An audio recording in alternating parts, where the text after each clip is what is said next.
একটি ভিন্নধর্মী খবর রয়েছে। বরিশালে একটি দিঘির খবর রয়েছে, একটি পুকুরের খবর রয়েছে। ১৯০৮ সালে নির্মিত, প্রায় ১০০ বছর ধরে নির্মিত হয়েছে এই পুকুরটি, এবং এটি কিন্তু দেখা যাচ্ছে যে একটা ল্যান্ডমার্ক হিসেবেই বরিশালে ব্যবহৃত হয়ে আসছে। অনেক দর্শনার্থীরা এখন কিন্তু আসলে এই পুকুরটি দেখতে চায়। এই বিষয়ে একটি বিস্তারিত তথ্য আমরা আমাদের সহকর্মী রয়েছেন বরিশালের, তার কাছ থেকে একটু জানবো। মাহাদি, গুড মর্নিং আপনাকে, শুভ সকাল। এই যে পুকুর ১০০ বছরের পুরনো, যেটি আসলে বরিশালের ল্যান্ডমার্ক এখন আমরা বলছি, সেই পুকুরের সম্পর্কে আপনার কাছ থেকেই বিস্তারিত জানতে চাই। ধন্যবাদ তাসফিয়া, শুভ সকাল।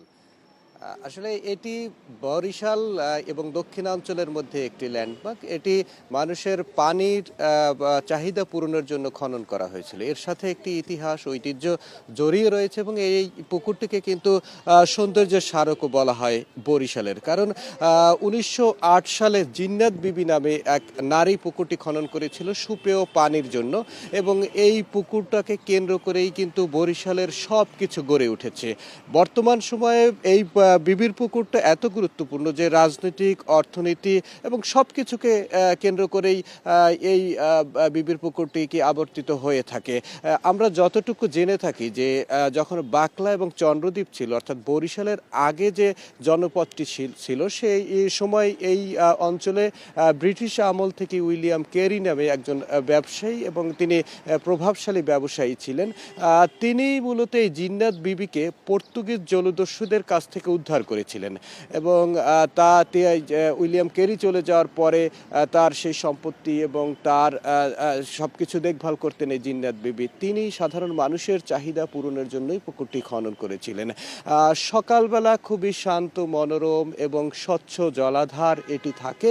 বিকেল হলে এখানে অসংখ্য মানুষের ভিড় বাড়ে, এবং এই পুকুরটির তীরেই কিন্তু আপনি দেখছেন যে পুরাতন ভবন রয়েছে, এবং এটিকে একটি স্মৃতি রোমন্থনও বলা চলে। কারণ ইতিহাস, ঐতিহ্য, কবিতা, সাহিত্য, শিল্প সব ক্ষেত্রেই কিন্তু এই পুকুরটির উপস্থিতি দেখা যায়। এবং আমরা দেখেছি যে এই পুকুরটির চারপাশে শহরের বড় বড় স্থাপনা যেমন গড়ে উঠেছে, ঠিক একইভাবে রাজনৈতিক যে কার্যালয়গুলো সেটিও কিন্তু এই পুকুরটিকে কেন্দ্র করেই। মানুষ সাধারণত শহর থেকে একটু প্রত্যন্ত এলাকায় অবসর কাটাতে যায়, আর বরিশাল যেহেতু একটি এখনও মফস্বলী ঢঙের শহর রয়ে গেছে, সে কারণেই কিন্তু এই পুকুরটিকে বিকেলে মানুষ অবসর সময় কাটাতে আসে, যে কারণে এই পুকুরটির চারদিকে ছোট ছোট ফুডকোর্টের দোকান রয়েছে, এবং বড় বড় ভালো মানের রেস্তোরাঁও রয়েছে, যে কারণে সাধারণ মানুষ, শিক্ষার্থী সবাই বিকেল হলে এখানে ভিড় জমায়, আড্ডা হয়। এখানে সাধারণ মানুষ তাদের প্রত্যাহিক জীবন আচারও কিন্তু সারছেন এই পুকুরটিকে ঘিরে। এক সময়ে কীর্তনখোলার সাথে এই পুকুরটির সরাসরি সংযোগ ছিল, জোয়ার ভাটার পানি আসতো যেত, কিন্তু সেটি মিউনিসিপ্যালিটি বা সিটি কর্পোরেশন বর্তমানে যেটি, তাদের ভুল সিদ্ধান্তের কারণে সেই পদ্মটি কিন্তু বন্ধ হয়ে গেছে। কারণ এই আমরা দেখেছি যে